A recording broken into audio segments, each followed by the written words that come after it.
지금 이 순간 잠깐 손을 내려다 보십시오. 오른손이든 왼손이든 괜찮습니다. 천천히 손가락 하나하나를 바라보십시오. 엄지, 검지, 중지, 약지, 새끼손가락. 이 10개의 손가락이 오늘도 밥을 짓고 돈을 세고 가족의 손을 잡았을 것입니다. 그런데 저는 오늘 여러분께 한 가지 여쭤보고 싶습니다. 여러분은 손톱을 깎을 때 어느 손가락부터 시작하십니까? 아마 대부분의 분들은 그게 무슨 상관이냐고 하실 것입니다. 편한 손가락부터 혹은 눈에 가장 먼저 보이는 손가락부터 깎으면 그만 아니냐고 생각하실 것입니다. 저도 한때는 그렇게 생각했습니다. 하지만 도연 스님의 가르침을 오랫동안 깊이 들여다본 뒤 저는 깨달았습니다. 손톱 하나 깎느니 작은 행위 안에 집안의 재물음과 자손의 복이 들어오고 나가는 보이지 않는 길이 숨어 있다는 것을 세상 사람들은 말합니다. 열심히 일하면 반드시 잘 살 수 있다고. 하지만 저는 오늘 그 말이 반쪽짜리 진실임을 말씀드리지 않을 수 없습니다. 부지런하고 성실하게 살아온 분들이 여전히 빚더미에 앉아있는지, 그토록 노력했음에도 불구하고 돈은 모이지 않고 자꾸만 새어나가는지 그 이유를 단순히 운이 나빠서라고 치부하는 것은 너무도 억울한 일입니다. 진짜 이유는 따로 있습니다. 바로 우리가 매일 반복하는 사소한 습관들이 자신도 모르는 사이 기운의 통로를 막아버리고 있기 때문입니다. 그리고 그 습관 가운데 가장 많은 분들이 놓치고 있는 것이 바로 손톱을 깎는 방법입니다. 비싼 옷을 입고 좋은 집에 살고 명품 지갑을 들고 다닌다고 해서 복이 저절로 따라오는 것이 아닙니다. 그것은 낡은 우산을 쓰고 폭풍 속에서 있는 것과 같습니다. 겉으로는 뭔가를 들고 있는 것처럼 보이지만 실상은 아무런 보호도 받지 못하고 있는 것입니다. 도연 스님께서는 이렇게 말씀하셨습니다. 복은 정성이 쌓인 자리에 내려앉습니다. 정성 없이 행해진 작은 행동들이 매일 조금씩 그 복을 갉아먹고 있습니다. 손톱을 아무렇게나 깎고 아무 때나 깎고 깎은 손톱을 아무 곳에나 버리는 것, 이것이 바로 스님께서 말씀하신 정성 없이 행해진 행동의 가장 대표적인 예입니다.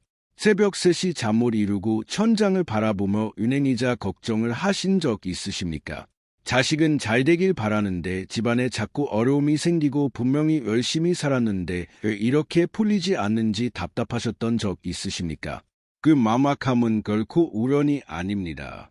그것은 오랜 세월 동안 알지 못한 채 반복해온 사소한 잘못된 습관들이 차곡차곡 쌓여 만들어낸 결과입니다. 도련 스님의 가르침에서는 이것을 불꽃이 쌓인다고 표현합니다.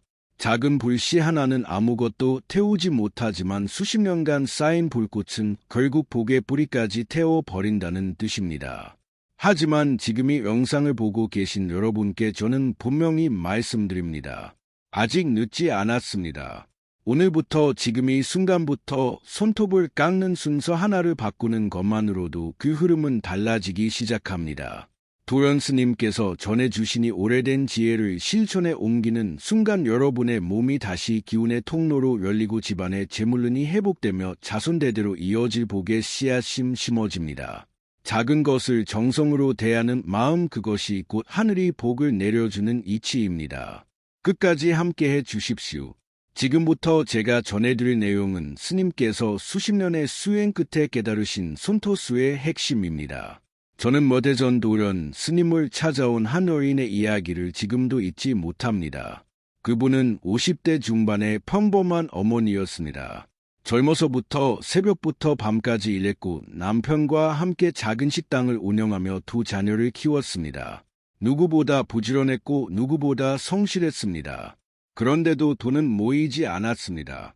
벌면 나가고 아끼면 또 다른 곳에서 새어나가고 어느 날은 갑자기 큰 지출이 생겨 통장이 바닥을 드러냈습니다. 장사가 잘 되는 것 같은 날도 정작 손에 남는 돈은 없었습니다. 자식들은 어느덧 다 컸지만 집안 형편은 나아지기는커녕 해가 갈수록 더 팍팍해졌습니다. 그분은 스님 앞에 앉아 조용히 말씀하셨습니다. 스님, 저는 제가 뭘 잘못한 건지 모르겠습니다. 남들처럼 깨움 피운 적도 없고 사치를 부린 적도 없는데 왜 저는 이렇게 살아야 합니까? 그 목소리에는 분노도 체념도 아닌 오랫동안 혼자 사겨온 깊은 서러움이 담겨 있었습니다. 도연 스님께서는 한동안 말없이 그분의 손을 바라보셨습니다. 그리고 조용히 물으셨습니다. 보살님, 손톱은 언제 깎으십니까? 그분은 잠깐 어리둥절한 표정을 지으셨습니다. 보통 밤에 깎습니다. 낮에는 바빠서 주로 텔레비전 보다가 생각나면 깎지요. 스님께서는 다시 물으셨습니다. 어느 손가락부터 깎으십니까? 그분은 잠시 생각하더니 그냥 새끼손가락부터 깎는 것 같습니다. 잘 보이니까요. 라고 대답하셨습니다. 스님께서는 천천히 고개를 끄덕이시며 말씀하셨습니다. 이제 알겠습니다. 저는 그 장면을 옆에서 지켜보며 처음에는 솔직히 반신반의했습니다. 통 깎는 순서가 정말 그분의 삶과 관계가 있을까 하고 말입니다. 하지만 스님께서 천천히 설명해 주시는 것을 들으면서 저는 점점 고개를 숙이지 않을 수 없었습니다. 스님께서는 이렇게 말씀하셨습니다. 손가락은 단순한 신체 기관이 아닙니다. 우리 몸의 기운이 드나드는 10개의 문입니다. 그 중에서 엄지손가락은 기운이 가장 강하게 모이는 자리입니다. 이것을 복의 뿌리라고 합니다. 새끼손가락은 기운이 가장 가늘고 약한 곳입니다. 뿌리가 아직 살아있는데 가장 약한 가지부터 건드리면 기운은 중심을 잃고 흩어집니다. 마치 나무의 장가지를 먼저 쳐내면 수액이 방향을 잃는 것처럼 말입니다. 그리고 이어서 말씀하셨습니다. 밤에 손톱을 깎는 것도 마찬가지입니다. 밤은 음기임기가 가득 차는 시간입니다. 이 시간에 몸의 기운을 건드리면 음기가 그 틈으로 몸 안으로 밀려 들어옵니다. 재물은 난기 양기를 타고 흐르는 것인데 음가 강해지면 재물의 흐름이 끊어집니다. 옛 어른들이 밤에 손톱을 깎지 말라고 하신 것은 미신이 아니라 수천 년간 이어온 몸의 이치를 담은 지혜였습니다. 그분은 스님의 말씀을 들으시다가 눈물을 훔치셨습니다. 스님, 저희 어머니도 밤에 손톱 깎으면 안 된다고 하셨는데 저는 그게 그냥 옛날 얘기인 줄만 알고 무시했습니다. 스님께서는 부드럽게 웃으시며 말씀하셨습니다. 어머니의 말씀은 항상 이유가 있습니다. 다만 우리가 그 이유를 잊어버렸을 뿐입니다. 그날 이후 그분은 스님의 가르침대로 손톱 깎는 방법을 바꾸셨습니다. 그리고 반년이 지나지 않아 오랫동안 막혀있던 거래처와 다시 연결이 되고 뜻하지 않게 작은 금액이지만 수입이 늘어나는 일이 생겼습니다. 자녀 중 한 명은 오랫동안 고생하던 취업이 해결되었습니다. 그분은 다시 스님을 찾아와 이렇게 말씀하셨습니다. 스님, 거창한 것을 바꾼 것도 아닌데 삶이 조금씩 숨통이 트이는 느낌입니다. 저는 그분의 이야기를 전하면서 이것 하나를 분명히 말씀드리고 싶습니다. 이것은 기적이 아닙니다. 이것은 오랫동안 막혀있던 기운의 통로가 조금씩 열리기 시작한 것입니다. 도련 스님께서는 항상 말씀하십니다. 복은 갑자기 오지 않습니다. 복은 작은 정성이 쌓인 자리에 조용히 내려앉습니다. 그 작은 정성의 시작이 바로 오늘 여러분이 손톱을 어떻게 깎느냐에서 비롯될 수 있습니다. 도연 스님께서는 제자들에게 항상 이런 말씀을 하셨습니다. 자연의 이치를 모르고 복을 구하는 것은 씨앗도 뿌리지 않고 가을의 수확을 기다리는 것과 같습니다. 풍sul한 거창한 것이 아닙니다. 하늘과 땅 사이에 흐르는 기운의 법칙을 이해하고 그 흐름에 내 몸과 내 공간을 맞춰 가는 것입니다. 그리고 그 법칙의 가장 기본이 되는 것이 바로 음양, 염룡과 오행우행의 원리입니다. 오늘 저는 이 원리가 손톱수와 어떻게 연결되는지를 여러분께 쉽고 명확하게 풀어드리고자 합니다. 먼저 음양에 대해 말씀드리겠습니다. 세상의 모든 것은 음과 양 두 가지 기운으로 이루어져 있습니다. 낮은 양이고 밤은 음입니다. 태양은 목을 가다듬은 양이고 다른 음입니다. 활발하게 움직이는 것은 양이고 고요하게 가라앉는 것은 음입니다. 재물음과 사업은 자손의 번영은 모두 양기 영기를 타고 흐릅니다. 양기가 충만할 때 돈이 들어오고 사람이 모이고 집안이 헐기를 뜹니다. 반대로 음기연가 지나치게 강해지면 재물은 나가고 기회는 멀어지고 가족 중 누군가는 몸이 약해지거나 뜻밖의 사고를 당하기도 합니다. 이것이 단순한 믿음이 아니라 수천 년간 동양의학과 풍수학이 공통적으로 인정해온 기운의 법칙입니다. 그렇다면 밤에 손톱을 깎으면 안 되는 것일까요? 해가 지고 나면 세상은 점점 음기로 가득 찹니다. 자정을 넘길수록 음기는 최고조에 이릅니다. 이 시간에 손톱을 깎는다는 것은 음기가 가장 강한 순간에 몸의 기운이 드나드는 열개의 문을 일부러 열어젖히는 것과 같습니다. 작은 틈이 생기며 음기는 조용히 그러나 확실하게 그 틈으로 스며 들어옵니다. 처음에는 아무것도 느끼지 못합니다. 하지만 이것이 수십 년간 반복되면 몸의 양기는 서서히 고갈되고 재물을 끌어당기는 힘은 점점 약해집니다.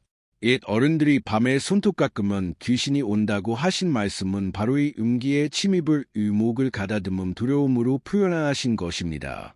귀신이 아니라 삶의 경험으로 터득한 깊은 지혜였습니다. 이제 오행의 원리를 말씀드리겠습니다. 오행은 목, 무, 화, 호, 토, 금, 질, 수 5가지 기운입니다. 우리 몸의 각 부위들이 오행에 대응합니다. 손가락도 예외가 아닙니다. 도련 스님께서 가르쳐 주신 바에 따르면 엄지손가락은 토의 기운에 해당합니다. 토는 오행 중에서 모든 것의 중심이자 뿌리입니다. 돼지다리처럼 다른 모든 기운을 받아들이고 품는 것이 토의 성질입니다. 검지는 목, 무, 중지는 화, 호, 약지는 금, 침, 새끼손가락은 수에 해당합니다. 이 5손가락이 각각의 기운을 담고 균형을 이룰 때 우리 몸 전체의 기운이 교화롭게 흐릅니다. 이것이 손톱을 깎는 순서와 어떤 관계가 있을까요? 기운의 흐름에는 방향이 있습니다. 강한 곳에서 약한 곳으로, 중심에서 바깥으로 흐르는 것이 자연의 위치입니다. 엄지손가락 즉 토의 기운은 모든 기운의 중심입니다. 손톱을 깎는다는 것은 그 손가락의 기운을 잠깐 자극하고 정비하는 행위입니다. 중심인 엄지부터 시작하면 기운은 안정된 중심에서 바깥으로 고르게 퍼져나갑니다. 하지만 새끼손가락처럼 기운이 가장 약한 곳부터 건드리면 중심이 흔들리기 전에 바깥이 먼저 열려버립니다. 이것은 집의 담벼락이 무너지기 전에 대문을 활짝 열어두는 것과 같습니다. 외부의 나쁜 기운이 아무런 저항 없이 안으로 밀려 들어올 수 있는 상태가 되는 것입니다. 스님께서는 이 원리를 설명하실 때 항상 이런 비유를 드셨습니다. 강물이 흐를 때 상류가 막히면 하류도 마릅니다. 상류를 먼저 열어야 물이 아래로 고르게 흐릅니다. 엄지는 상류이고 새끼손가락은 하류입니다. 위를 건너뛰고 하류부터 건드리면 기운은 방향을 의목을 가다듬음 잃고 맴돌다 흩어집니다. 이 한마디가 저는 지금도 마음 깊이 새겨져 있습니다. 여기서 한 가지 더 말씀드리고 싶은 것이 있습니다. 도련 스님께서는 손톱을 단순히 신체의 노폐물로 보지 않으셨습니다. 손톱은 우리 몸의 기운이 응축된 결정체입니다. 동양의학에서는 손톱의 색과 형태를 보고 그 사람의 건강과 기운 상태를 진단하기도 합니다. 그렇기 때문에 깎아낸 성 또한 함부로 다루어서는 안 됩니다. 그 안에는 아직 우리 몸의 기운이 남아있기 때문입니다. 이 부분은 다음 장에서 더 자세히 말씀드리겠습니다. 유망과 오행은 어렵고 이목을 가다듬은 복잡한 학문이 아닙니다. 그것은 자연이 우리에게 보여주는 가장 단순한 법칙입니다. 그 법칙에 맞게 하루하루의 작은 행동을 정성으로 가다듬을 때 우리는 비로소 기운의 흐름 위에 올라탈 수 있습니다. 도련 스님께서 늘 강조하셨듯이 복은 멀리 있지 않습니다. 복은 지금 이 순간 이 목을 가다듬음 내 손끝에서 시작됩니다. 이제 가장 중요한 이야기를 드릴 때가 되었습니다. 앞서 음양과 오행의 원리를 말씀드렸으니 이제는 그 원리를 실제 생활에서 어떻게 적용하는지를 구체적으로 알려드리겠습니다. 도련 스님께서는 항상 말씀하셨습니다. 아는 것과 행하는 것은 다릅니다. 아무리 좋은 가르침도 실천하지 않으면 빈 그릇과 같습니다.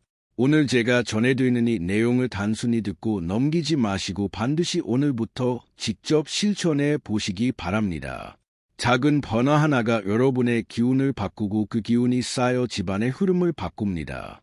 첫 번째로 말씀드릴 것은 손톱을 깎는 시간입니다. 반드시 해가 떠 있는 낮 시간에 깎으십시오. 가장 이상적인 시간은 오전 햇살이 집안으로 들어오는 아침 시간입니다. 햇빛이 방안을 환하게 밝히고 있을 때 그 양기 영의가 충만한 공간에서 손톱을 정비하면 기운의 통로가 밝은 에너지로 가득 찬 상태에서 열립니다. 만약 아침 시간이 너무 바쁘시다면 오후 햇살이 있는 시간도 괜찮습니다. 하지만 해가 완전히 진 이후 특히 밤 10시가 넘은 시간에는 절대로 손톱을 깎지 마십시오. 텔레비전을 보다가 습관적으로 손톱을 깎으시는 분들이 많은데 그 순간이 바로 음기의 문을 활짝 열어두는 순간임을 기억하시기 바랍니다. 두 번째로 말씀드릴 것은 손톱을 깎기 전 마음가짐입니다. 도연 스님께서는 이것을 가장 중요하게 강조하셨습니다. 손톱을 깎는 것은 단순한 위생행위가 아니라 내 몸의 기운을 정비하는 신성한 행위입니다. 깎기 전에 잠깐 단 10초라도 눈을 감고 조용히 마음을 가라앉히십시오. 그리고 속으로 이렇게 생각하십시오.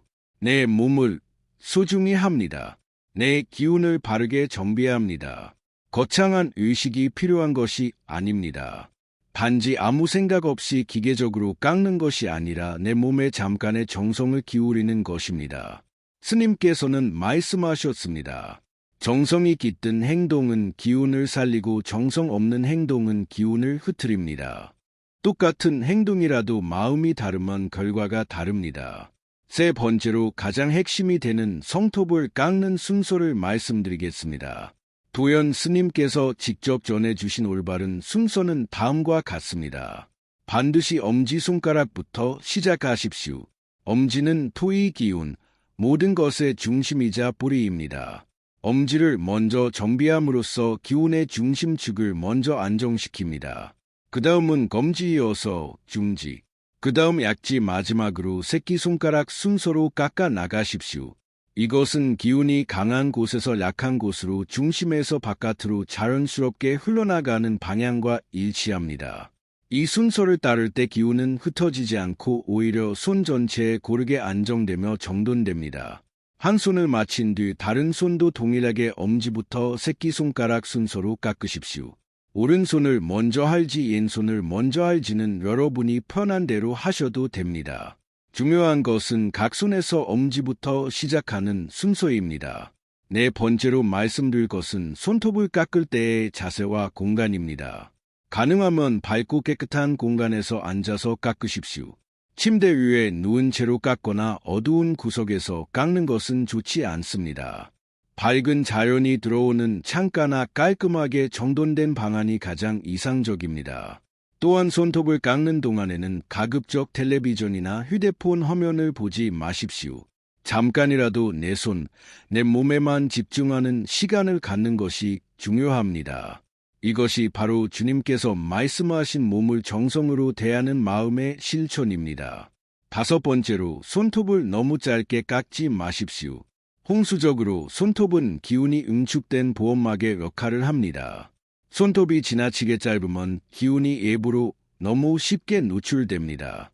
살이 보이도록 바짝 깎는 것은 기운의 보호층을 아예 없애버리는 것과 같습니다. 깔끔하게 정도돼 손가락 끝을 자연스럽게 보호할 수 있는 정도의 길이를 유지하는 것이 좋습니다. 발톱도 마찬가지입니다. 발 역시 우리 몸에 기운이 흐르는 중요한 통로입니다. 발톱을 깎을 때도 엄지발가락부터 시작하여 새끼발가락 순서로 깎으십시오. 그리고 역시 낮 시간 밝은 공간에서 깎는 것이 원칙입니다. 발은 땅과 가장 가까운 곳에 있어 지기 뒤를 유목을 가다듬음 직접 받아들이는 부위입니다. 발톱을 바르게 관리하는 것은 집안의 터와 연결된 기운을 안정시키는 데 도움이 됩니다. 조연 스님께서는 이 모든 실천법을 설명하신 뒤 항상 이 한마디로 마무리하셨습니다. 어렵지 않습니다. 단지 조금 더 의식적으로, 조금 더 정성스럽게 그것이 전부입니다. 오늘 저녁부터 당장 바꾸실 필요는 없습니다. 내일 아침 밝은 햇살이 들어오는 시간에 엄지손가락부터 천천히 시작해 보십시오. 그 작은 시작이 여러분의 기운을 바꾸는 첫 번째 씨앗이 될 것입니다. 앞서 손톱을 깎는 순서와 시간에 대해 말씀드렸습니다. 그런데 많은 분들이 놓치고 있는 것이 하나 더 있습니다. 손톱을 올바르게 깎는 것만큼이나 중요한 것이 바로 깎고 난 뒤 그 손톱 조각들을 어떻게 처리하느냐입니다. 돌연 스님께서는 이 부분을 말씀하실 때 유독 목소리를 낮추시며 신중하게 설명해 주셨습니다.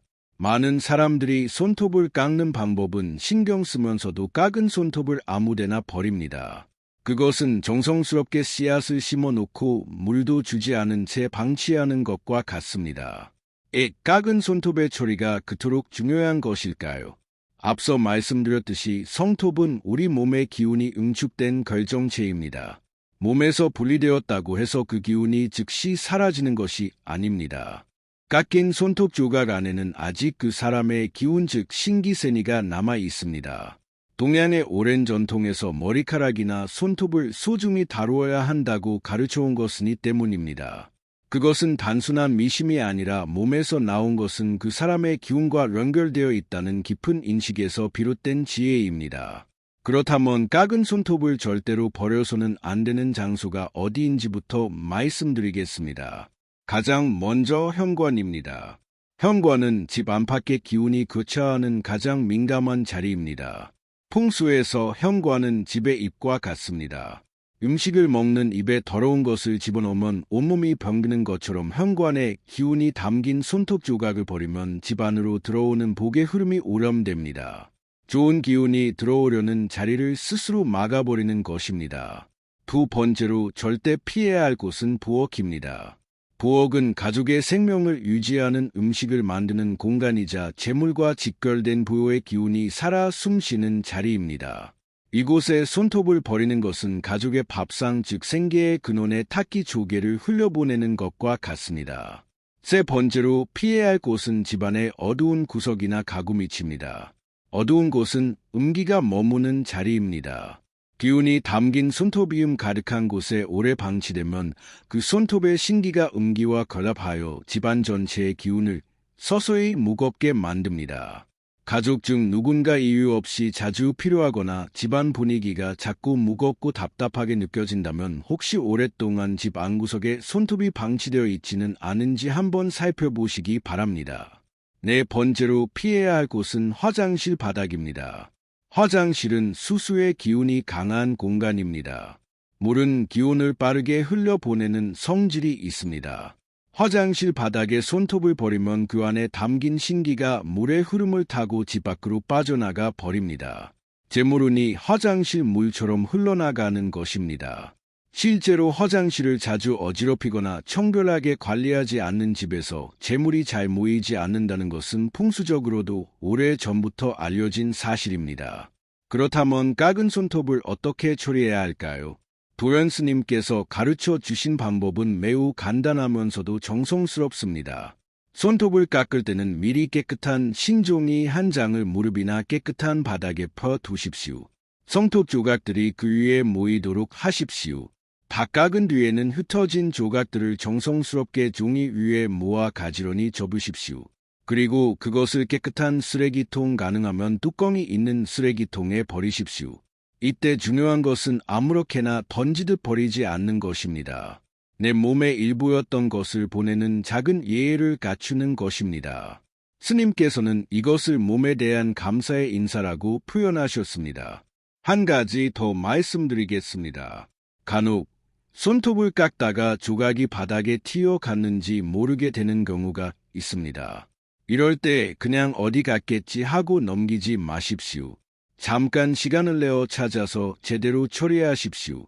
내 기운의 조각이 집안 어딘가에 방치되는 것은 작은 일처럼 보이지만 기운의 관점에서는 내 몸의 일부가 집안 구석에서 탁해져 가는 것과 같습니다. 또한 가족 중 아이들의 손톱을 깎아 주실 때도 이 원칙을 똑같이 적용하십시오. 아이의 기운은 어른보다 훨씬 순수하고 예민합니다. 아이의 손톱을 깎아준 뒤 그것을 아무데나 버리는 것은 아이의 맑은 기운이 집안 탁한 곳에 흡수되도록 내버려 두는 것입니다. 자녀의 건강과 학업은 앞날의 복을 바라신다면 아이의 손톱도 반드시 깨끗하게 모아 정성스럽게 처리해 주십시오. 도연 스님께서는 이 모든 이야기를 마치시며 이렇게 말씀하셨습니다. 집은 살아있는 생명체입니다. 그 안에 사는 사람들의 기운이 모여 집의 기운을 만듭니다. 내 몸에서 나온 것을 어떻게 다루느냐는 내가 나 자신을 얼마나 소중히 여기는지를 하늘에게 보여주는 것입니다. 하늘은 자신을 소중히 여기는 사람에게 복을 내립니다. 이 말씀이 오늘도 제 마음속에 깊이 울립니다. 여러분도 오늘부터 작은 손톱 하나를 버리는 그 작은 순간에 잠깐의 정성을 더해 보십시오.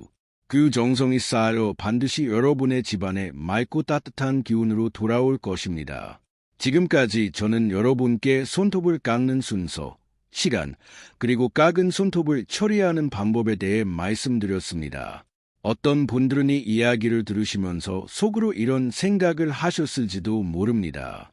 이것이 정말 효과가 있을까? 손톱나 깎는 순서가 내 인생을 바꿀 수 있을까? 저는 그 애심을 탓하지 않습니다. 오히려 그 애심은 매우 자연스럽고 건강한 것입니다. 도연 스님께서도 항상 말씀하셨습니다. 맹목적으로 믿는 것은 신앙이 아닙니다. 직접 실천하고 변화를 느끼는 것, 그것이 진정한 믿음의 시작입니다. 그래서 오늘 저는 단순한 실천법을 넘어 이 모든 가르침이 어디서 비롯되었는지 그 깊은 철학적 뿌리를 여러분께 말씀드리고자 합니다. 도연 스님께서는 평생의 수행을 통해 한 가지 진리에 도달하셨습니다. 그것은 바로 이것입니다. 복은 밖에서 오는 것이 아니라 안에서 만들어지는 것입니다. 우리는 살면서 끊임없이 외부에서 답을 찾으려 합니다. 더 좋은 집으로 이사하면 운이 바뀔 것이라고 생각하고 더 비싼 물건을 사면 풍요로움이 따라올 것이라고 믿습니다. 좋다는 부족을 구하고 유명하다는 점집을 찾아다닙니다. 하지만 스님께서는 말씀하셨습니다. 아무리 좋은 땅도 씨앗을 뿌리지 않으면 열매를 맺지 않습니다. 아무리 좋은 풍수도 그 안에 사는 사람의 마음이 탁하면 아무 소용이 없습니다. 결국 모든 풍수의 근본은 사람의 마음이며 그 마음이 가장 먼저 드러나는 곳이 바로 일상의 작은 행동들입니다. 손톱을 깎는 행위를 다시 한번 생각해 보십시오. 이것은 단순히 손톱을 정리하는 것이 아닙니다. 내 몸을 소중히 여기는 마음의 표현입니다. 아침 햇살에 조용히 앉아 엄지손가락부터 차례로 정성스럽게 손톱을 깎는 그 행위 안에는 깊은 의미가 담겨 있습니다. 나는 오늘도 내 몸을 아끼고 내 기운을 바르게 정비하며 하루를 성실하게 살아가겠다는 다짐입니다. 이 다짐이 하루하루 쌓이면 그것이 바로 복의 뿌리가 됩니다. 스님께서는 이것을 이렇게 표현하셨습니다. 정성은 하늘이 가장 좋아하는 언어입니다. 말로 1000번 기도하는 것보다 작은 행동 하나를 정성으로 반복하는 것이 하늘에 더 깊이 닿습니다. 불교에서는 이것을 일상수행 애창시신이라고 합니다. 따로 시간을 내어 절에 가고 기도를 드리는 것만이 수행이 아닙니다. 밥을 먹는 것, 청소를 하는 것, 손톱을 깎는 것, 이 모든 일상의 행위 하나하나를 의식적으로 정성스럽게 행하는 것이 수행입니다.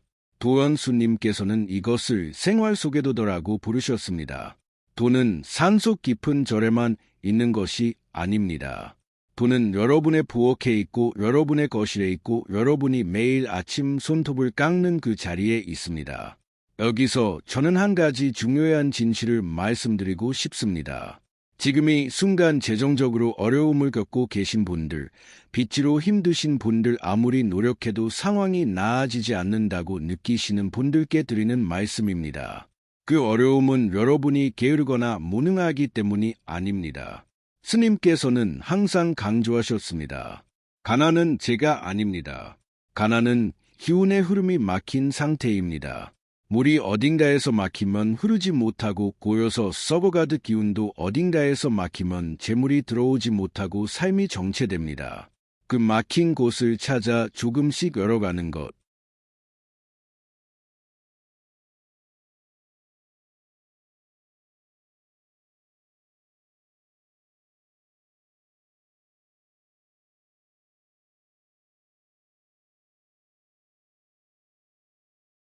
그것이 풍수의 진정한 역할입니다.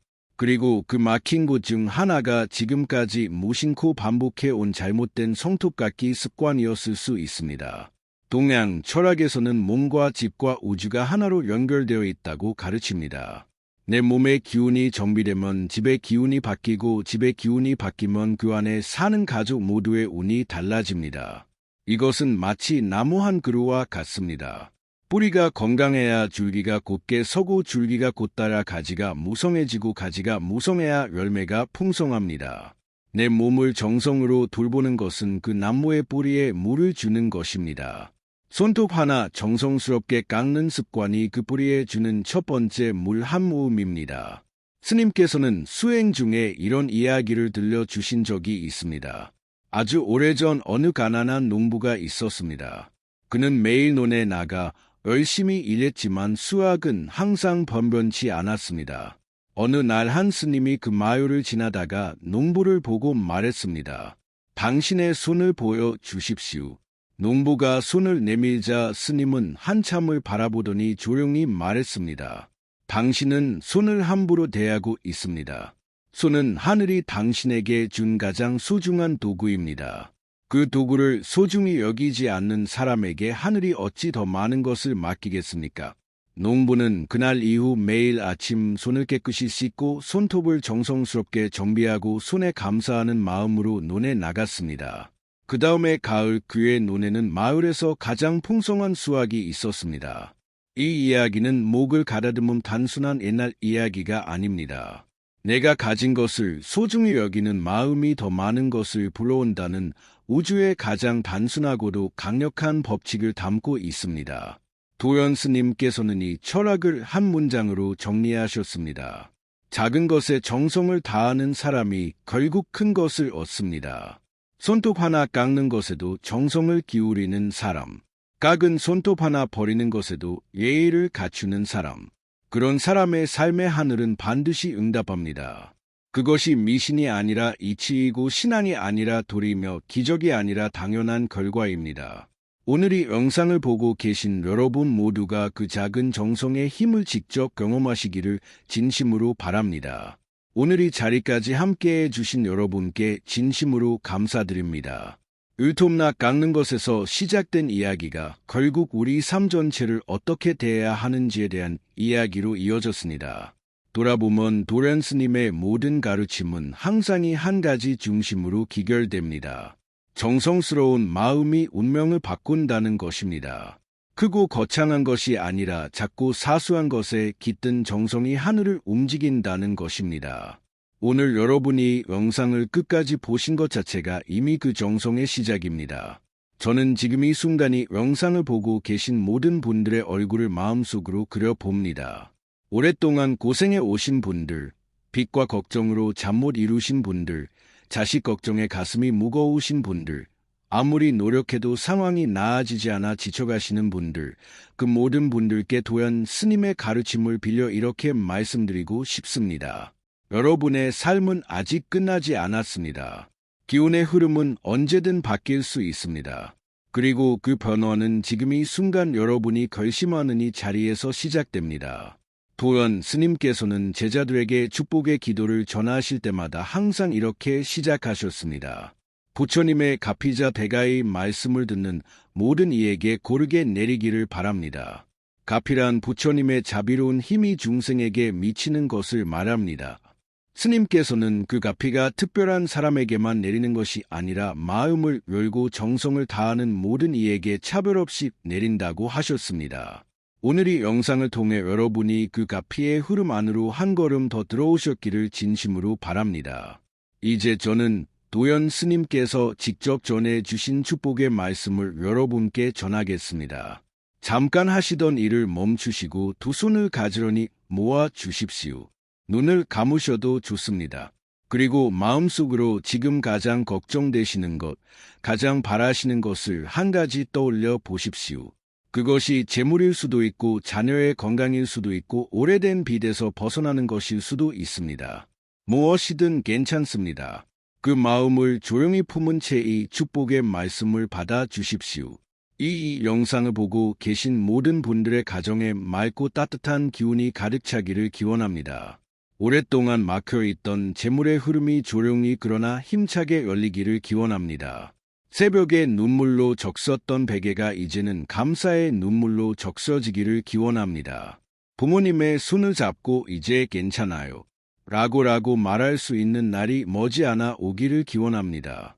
자녀들이 건강하게 자라 부모의 든든한 버팀목이 되기를 기원합니다. 집안의 웃음소리가 끊이지 않고 밥상 앞에 가족이 모여 감사함을 나누는 날들이 이어지기를 기원합니다. 오랜 세월 고생해 오신 그 손에 이제는 따뜻한 복이 가득 담기기를 진심으로 기원합니다. 도연스님께서는 목을 가다듬은 축복의 기도를 마치신 뒤 항상 이 말씀을 더하셨습니다. 기도는 하늘의 씨앗을 심는 것입니다. 그 씨앗이 싹을 틔우려면 여러분의 작은 실천이라는 햇빛과 물이 필요합니다. 오늘 제가 전해드린 것들을 하루 이틀만 하고 잊어버리지 마십시오. 한 달, 두 달 꾸준히 이어가십시오. 하늘은 하루아침에 응답하지 않지만 반드시 응답합니다. 포기하지 않는 사람에게 하늘은 반드시 길을 열어줍니다. 이 영상이 좋으셨다면 지금 이 순간 구독 버튼과 좋아요를 눌러주십시오. 그것은 단순한 클릭이 아닙니다. 스님의 가르침이 더 많은 분들께 닿을 수 있도록 여러분이 복의 씨앗을 함께 퍼뜨리는 것입니다. 좋은 것을 나누는 마음 자체가 공덕이 됩니다. 아래 댓글창에 여러분이 이루고자 하시는 것을 적어 주십시오. 2026년 나는 모든 빚을 갚았습니다. 우리 가족 모두 건강하고 행복합니다. 나는 올해 반드시 새로운 시작을 이루었습니다와 같이 이미 이루어진 것처럼 확신을 담아 적어 주십시오.